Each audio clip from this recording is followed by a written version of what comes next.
మన ప్రభు అయిన యేసు క్రీస్తు నామములో ఈ ఉదయకాల మన్నా అనే కార్యక్రమాన్ని వీక్షిస్తున్న మీ అందరికీ హృదయపూర్వకమైన వందనాలు తెలియజేస్తున్నాను.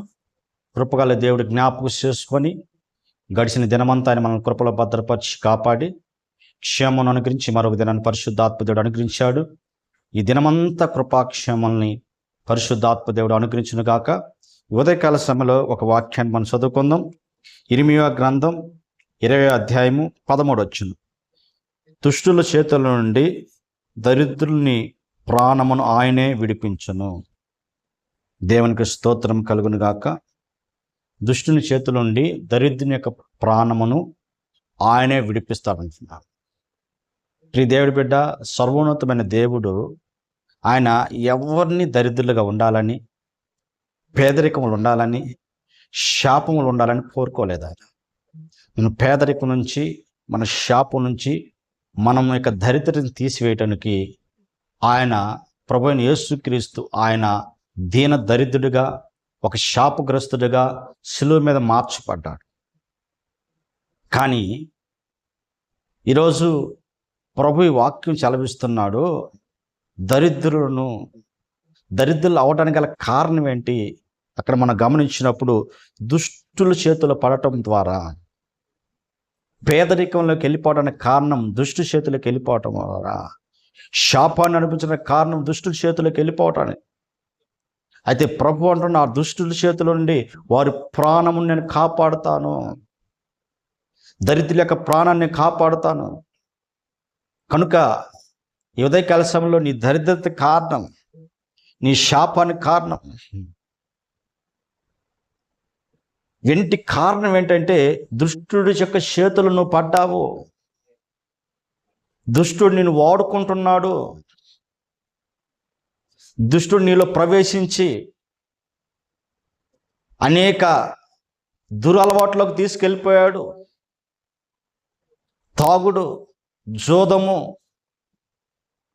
రకరకాల పాపానికి సంబంధించినవి,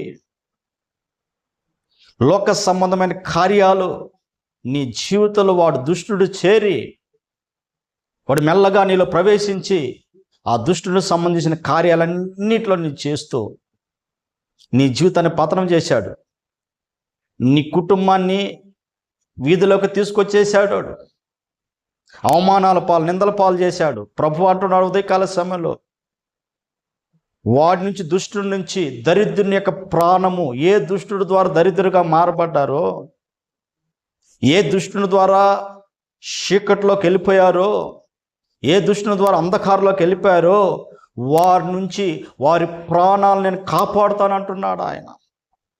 ఈ ఉదయకాల సమయంలో వాక్యం నీవు నీ జీవితంలో ఏ దుష్టుడు ప్రవేశించి నీ జీవితాన్ని కలవరపరుస్తున్నాడో, నీ ఆత్మీయ జీవితాన్ని నాశనం చేశాడో, నీ కుటుంబ జీవితాన్ని నాశనం చేశాడో, ఇదిగో ప్రభు వైపు చూడు, ప్రభు దగ్గర ప్రార్థన చేయి, ప్రభు దగ్గర మొరపెట్టు. నా దేవుడు ప్రార్థన ఆలకించి నీ కుటుంబంలో ప్రవేశించిన దుష్టుడి నుంచి, నీ జీవితంలోకి ప్రవేశించిన ఆ దుష్టుడి యొక్క నుంచి నా దేవుడు విడుదల దయచేయునుగాక. ప్రియ దేవుడి బిడ్డ, దుష్టుడు ప్రవేశిస్తే వాడికి బానిసలుగా మార్చబడతాం. వాడికి బానిసలుగా మార్చబడ్డంటే దాంట్లో విడిపించడం చాలా కష్టము, కానీ వాటిలో తప్పించబడటం చాలా కష్టం. కానీ నా ప్రభువైన యేసుక్రీస్తు వాటిలో నుంచి విడిపించుటకు నా దేవుడు శక్తివంతమైన దేవుడు ఆయన. ఈరోజు ప్రియ దేవుడి బిడ్డ, తాగుడు, రకరకాల వాటి కోసము అనేక రకరకాల ప్రయత్నాలు చేస్తున్నారు. రకరకాల పసులు తాగుతున్నారు. కొన్ని రోజులే మరలా దానికి బానిస అవుతున్నారు. కానీ నా ప్రభువైన యేసుక్రీస్తు వైపు నువ్వు చూడు. ఆయన రక్తంతో కడగబడు అనేక మంది తాగుబోతులు, అనేక మంది పాపంతో ఉన్నవారు, అనేక మంది విడుదల పొందుకొని ఈరోజు ఒక ప్రభుకు ఒక సాక్షిగా వారు ఉంటున్నారు. ఒక ఘనతలుగా మార్చబడ్డారు. ఈరోజు ఒక ఉన్నతమైన స్థానం ఉన్నారు. కారణం ఏంటంటే ఆ దుష్టుని చేతుల నుంచి విడిపించబడ్డారు. చూడండి, ఇశ్రాయేల్ ప్రజలు కూడా ఐగుప్తు అనే దుష్టుని చేతులు పడటం ద్వారా వారు వెట్టి చాకరీ చేస్తున్నారు. ప్రియ దేవుడి బిడ్డ, గమనించినప్పుడు వారు మరి యొక్క వేదనకర పరిస్థితులు ఉన్నారు. వారు దుఃఖముతో ఉన్నారు. వాళ్ళు నిట్టూర్పులతో ఉన్నారు. కారణం ఏంటంటే వారు దుష్టుని చేతిలో ఉన్నారు. ఐగుప్తు అనే శరలో వారు ఉన్నారు. ఐగుప్తు అనే బానిసత్వంలో వాళ్ళు ఉన్నారు. వారి శ్రమకి, వారి కష్టానికి ఫలం లేదు. దుష్టుడు తినేస్తున్నాడు.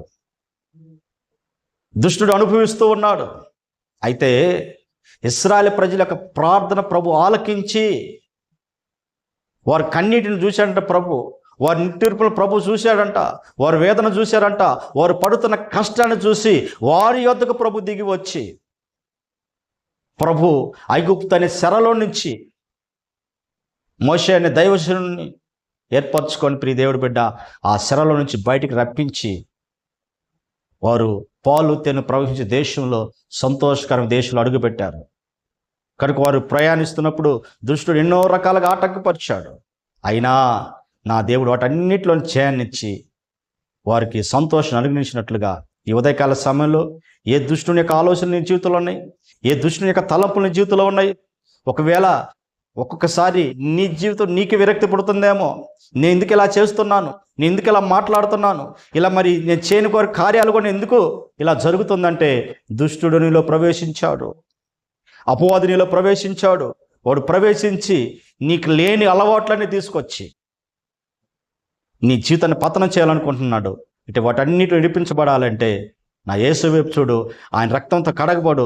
ప్రభా నీ రక్తంతో కడుగయ్యా, నన్ను పరిశుద్ధపరచు ప్రభా, ఈ దృష్టి నుంచి నన్ను విడుదల దయచేయమని ప్రభుని అడగలిగితే ప్రియ దేవుడి బిడ్డ, ఒక వ్యక్తి జీవితంలో దుష్టు ప్రవేశిస్తే ఎలా ఉంటుందంటే ఆ సేనా దెయ్యం పట్టిన మనం చూసాం కదా, వాడు ఇంట్లో ఉండడు, వాళ్ళ సంఖ్యలతో బంధించిన సంఖ్యలు తెంచుకుంటాడు, వాడు వస్త్రములు ఉండవారికి, వాడు శరీరాన్ని వాడినే గాయపరుచుకుంటాడు, సమాధుల్లో కేకలేస్తూ వారు భయంకరమైన స్థితిలో వాడు ఉంటాడు.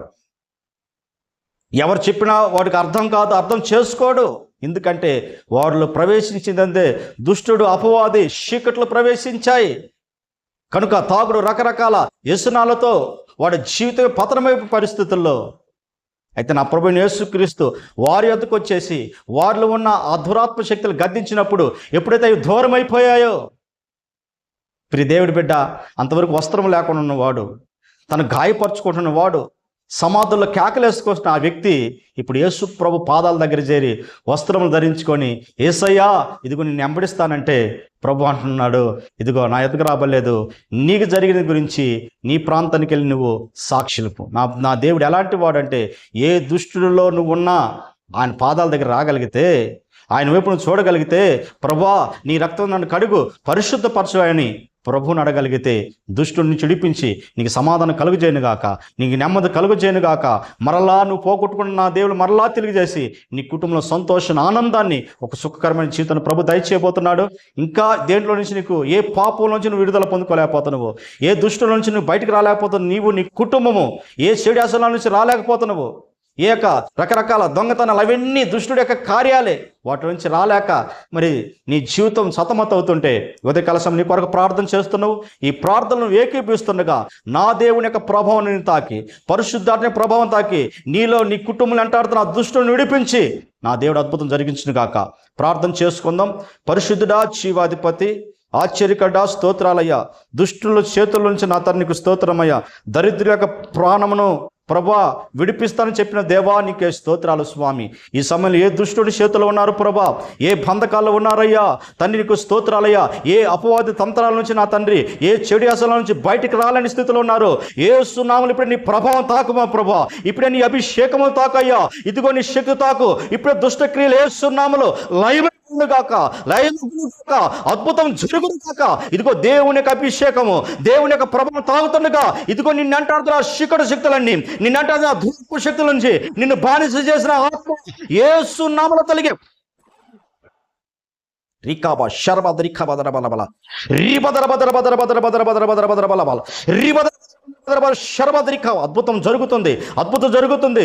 దుష్టుడి చేతుల నుంచి నీ ప్రాణాన్ని కాపాడుతున్న నా దేవుడు ఇక మీద ఆనందాన్ని కలిగిపోతుంది, సంతోషాన్ని కలిగిపోతుంది. దేవుని యొక్క కృపను ఉన్నావు. ఏ బంధకాల్లో ఉన్నా నువ్వు, ఏ బంధకాల చేత బయటికి రాని స్థితిలో ఉన్నా, ఆ రోజు ఇశ్రాయేలు ప్రజల్ని ఐగుప్తు అనే బానిసత్వంలో నుంచి, ఐగుప్తు యొక్క దుష్టుల్లో నుంచి విడిపించిన సర్వోన్నతమైన దేవుడు ఈ క్షణమే నా దేవుని విడిపించి, నా దేవుని రక్షించి ఆయనకు ఒక సాక్షిగా నిలబెట్టబోతున్నాడు. కనుక ప్రియ దేవుడి బిడ్డ, ఇదిగో ఏకీపించు. ఈ ప్రార్థన ద్వారా నా దేవుని జీవితంలో అద్భుత ఆశ్చర్యంగా జరిగించిన స్తోత్రమయ్య, సహాయకరం మార్చమని యేసు నామములో అడుగుతున్న పరమ తండ్రి, amen, amen. Praise the Lord, hallelujah. ఈ ప్రార్థనలు ఏకీపించండి. ఇంకా ప్రతిరోజు మరి ఉదయకాల సమయంలో ఉదయకాల మన్నా అనే కార్యక్రమం ద్వారా మరి నీవు కూడా విడుదల పొందుకొని దుష్టు నుంచి అనేక చీకటి శక్తుల నుంచి మాంత్రిక శక్తుల నుంచి ఏడు చేత పీడించబడుతున్నావు, దీర్ఘకాల వ్యాధులు, మరణకర వ్యాధుల చేత అవన్నీ విడిపించబడాలంటే నువ్వు ప్రభుత్వంలో ప్రార్థన చేయగలిగితే, ఇలాంటి ప్రార్థనలు ఏకీపించినప్పుడు పరిశుద్ధాత్మ దేవుడు ఆయన అభిషేకం తాకి నీకు గొప్ప విడుదల దయచేసి నీ జీవితం సంతోషాన్ని కలుగజేయబోతున్నాడు. మరి ఈ వాక్యమైన నీ జీవితంలో కూడా మేము విశ్వసిస్తున్నాం. దేవుని గొప్ప విడుదల దయచేసాడని లైక్ చేయండి, అనేక మందికి షేర్ చేసి మరి అనేక మందికి తెలియచేయండి. వారి జీవితంలో కూడా దేవుడు విడిపించి సంతోషాన్ని కలుగు చేయను గాక. ప్రభు మిమ్మల్ని దీవించి ఆశీర్వదించును గాక.